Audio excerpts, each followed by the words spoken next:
The tales of incredible stupidity you are about to hear actually happened. The names have been changed to protect the guilty.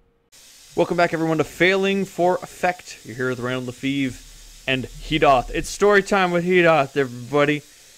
We're talking about Bimmy moments. A Bimmy moment is anything that would jeopardize the general well-being of the party or hinder their performance due to a random act of stupidity or a planned act of incompetence, either for selfish gain or at the result of insignificant reasoning.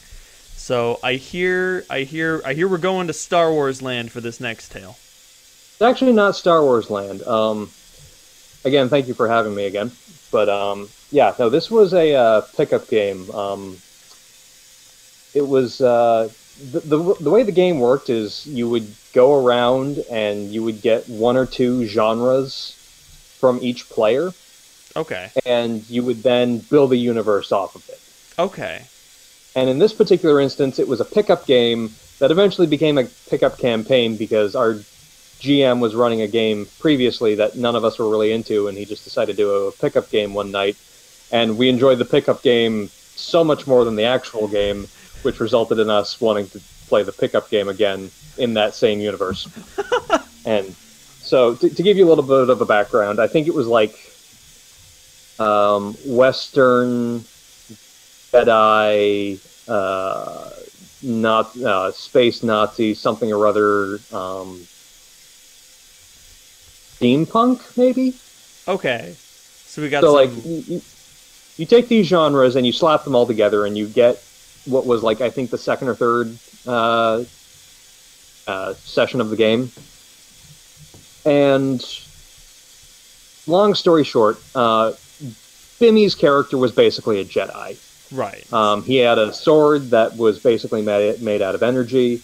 He, wore long robes, and he had the power to, mess with people's minds and, like force push, stuff like that. Okay. Minor telekinesis. So can he use the energy sword to like deflect bullets or just block? It was sort of like just a defensive thing. Like he could use it to, he used his powers more to get out of the way, I think. But for the most part, he, it was just a weapon. Still, we got a frontier Jedi. All right.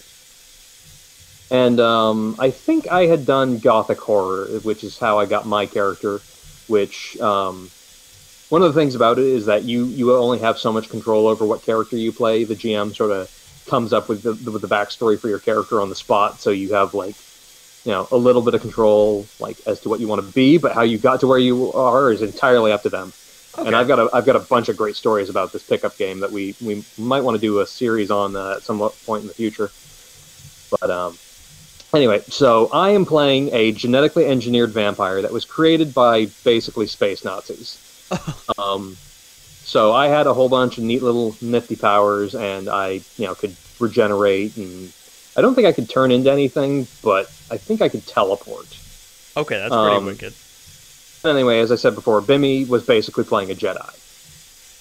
So we had just been the involuntary guests at some sort of space vampire castle.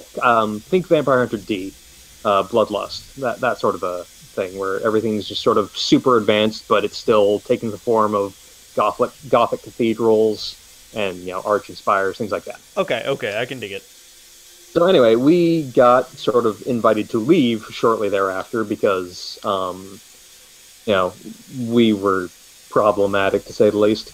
And we got into this carriage that was driven by a bunch of cyborg horses, and we were getting out of there. That's all we wanted. That's all they wanted. We were getting out of there. Right. And I had no idea where this thing was going. But I figured out that if I put my arm on the armrest in the carriage and thought something, stuff would happen. So if I thought, like, hey, I want a drink, a little hole would open up in the armrest and a drink of something would come out. And I finally figured out that if I think monitor or like computer or something, a little screen came down and I could ask like, what, where are we going? What are we doing? What's going on here? So I'm trying to figure this thing out. And, a while into the ride, Bimmy looks out the window and sees hundreds of thousands of people that have been crucified. Oh, Jesus. And what Bimmy didn't really know is that when I was created, the space Nazis thought that, hey, we should have some fail safes in our creations in case they escape or get out of hand. Something that we can do to kind of, control them if things go bad. Right, or turn them off or kill them or whatever. Yeah. So our GM, he did the thing where I'm, set back or I'm stunned by certain things. Like I didn't have any problems with mirrors, and if there was just like, an X somewhere, it wasn't a big deal. It had to be a cross made with intent. Okay. So that's how he kind of factored in some of my weaknesses. And I just sort of, and Bimmy was like, hey, we need to, you need to check this out. You need to see this. And I'm doing my best not to metagame and being like, listen, I'm trying to figure this thing out. I'll look in a minute. And eventually it just got to the point where like I couldn't, stall it anymore, and I had to look out the damn window. And when I saw something that was like, if I saw a cross in a church, I would immediately want to leave the church, or I wouldn't want to go into the room. But these are crosses that's what one does. Everywhere. Hundreds of thousands of them. So my mind just kind of shut off. I just sort of like flopped over on the floor and was just catatonic. And Bimmy was like, oh man, what the hell? What do I do? I broke him. I broke our vampire. Yeah. So anyway, we find out that this thing is going to this gigantic tower. And surrounding the tower is an encamped space Nazi army. Oh. And when I say army, I mean they've got everything. There are guys marching around in formation. There are tanks all over the place. There are aircraft, all kinds of shit. Fuck. And I want to mention, I say space Nazis.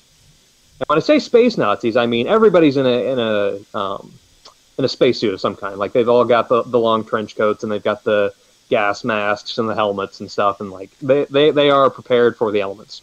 Okay. Now, are these like are these just like a series of like just like incredibly nationalist, racial purity, genetic purity guys, or are they actually descended from like the Third Reich? Think more like Hellboy, where you have you have the Third Reich, and then you have their occult division. Okay, so this is and they're the like, occult division. yeah, and we're loyal to the Third Reich because they let us do the shit that we want to do. Okay. So that's who these people are, which is why I was created. The occultism division has gone crazy. Like, they have way more resources than they should have access to. Yes. Okay. They kind of went over to Hitler and went, you know what? We're going to do a better job, and we're going to do it with werewolves. So, anyway, the carriage stops in the middle of this encampment at the tower, and Bimmy looks out the window and is like, oh man, oh shit, this is bad. So, he does something smart, and he closes the curtain so that nobody can see into it. Okay. More importantly, you can't see out. Maybe you can calm down. Yeah. So, like, if nothing else, it buys you a little bit of time. So at this point in time, enter Hans und Franz. Oh! And we love Hans und Franz. Because Hans und Franz are the only space Nazis that really don't want to hurt anyone. They are just Hans und Franz, and they are on the patrol. And this carriage came in, and they went up to the carriage, and they knocked on the window. And they said, hello, is anybody in there? And Bimmy uses his Jedi mind trick. And Perfect he goes, targets. There's nobody in here. And he does well. And Hans turns to Franz and says, well, Franz, I guess there's nobody in there. Right, Franz? We should go get some ice cream at the mess. Yeah, that's a great idea. So Hans and Franz proceed to just fuck off back to the mess to get some ice cream. The ice cream, I think, is just me making that up. But that's essentially the vibe I got from them, is that they were just nice guys, and they were going to go get ice cream afterwards, because they didn't want to bother anybody. They've been wrapped up in this whole thing. Like, they're in it with each other, and they're just.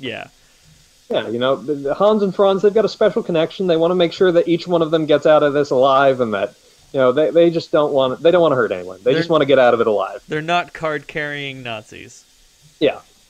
So anyway, Bimmy, at this point, breathes a sigh of relief, and then opens the door. What? Why? I don't know. Why? Like, why? God, why? Bimmy bought himself some time, and then immediately threw that time in the dumpster. So Bimmy opens the carriage, and there's a bunch of these people walking around, and they all notice the carriage door open because, this weird carriage just rolled in, and, everybody's watching this thing like, what the hell's going on here? So he opens the door, and, like, an entire platoon looks at him, and there's this one guy. He's sitting on a tank, and he's wearing a pair of, fatigues and a wife beater. Okay. Now, mind you, everybody else is in spacesuits. Right. This guy does not need a spacesuit. Okay. His name was Rammstein. His name was Rammstein. Okay. Yeah. So the most disturbing part about all of this is that he sort of looks at Bimmy and says, "Why don't you hop out of the carriage there?" And I hear this. Like, something in my brain snaps, and I hear this, and I immediately bolt upright and literally hop out of the carriage. I am not in control of myself. I have no opportunity to do anything. Okay. And I'm doing my best to try and break free of this control. Right. At this point in time, I am just a vampire Nazi puppet. Shit. And when I did finally break free of the control, I rolled well enough that my GM said that I could exclude 3 words from the sentence that was about to come out of my mouth that he had already decided on. Okay. So I had to choose those words wisely. I forgot what they were. It was basically like anything involving me knowing who they were, knowing what I was, or what I wanted to do to them. So anyway, that was the instance of... the reason why this is a Bimmy moment is because after this whole situation played out, Bimmy, he insisted that Jedi mind trick made you invisible, that was one of his powers. And it had been firmly established that he was basically playing a Jedi. Right. It was even, I believe it was even called mind trick or something like that. Right. It's like Jedi Hans and Franz, everything but name. Yeah, so like Hans and Franz not knowing what's in the carriage and Bimmy going, "There's nobody here." They're like, "Well, nobody's answering, and we're just not gonna open it, I guess. So we're just gonna go off and have some ice cream." Like, that makes sense. Right. Hans and Franz, they were susceptible to the Bimmy mind trick, and they fucked off to Buffalo. The rest of the Space Nazi army, however, was not being targeted and noticed this guy coming out of the carriage. And so his immediate response was like, "What? You can't do that. I'm invisible because of mind tricks." Yeah. And one of the issues that we've had with Bimmy in the past is that he will make a decision that proves to be not only detrimental and destructive to the group, but is so profoundly flawed in its logic that you really couldn't defend it. It's like shooting yourself in your foot and saying, "I didn't know that guns could shoot you through the foot. I didn't know that guns fire projectiles." Yeah. It's like, how do you not know this? But you've statted your character out to know how guns work, to a T. I was about to say, worse yet, this character has like 4 dots in firearms or whatever. Yeah. So like, he would do things like that. And we would sit there and explain to him why that doesn't make sense, and he would continue to defend it. And it's like, Ben, no, that's fine. Bimmy, the sky is blue. See, look at the sky, and he goes, "No, it's purple." And we're like, "Bimmy, we can explain to you why the sky is blue." "No, it's purple. I know it's purple because I know this," and yeah. So. Yes, that is the story of the Jedi mind tricking him, really, into thinking that he's invisible. And the introduction of Hans and Franz, who were characters that happen to make cameos every so often in these pickup games. And, yeah. I always wondered who those guys were.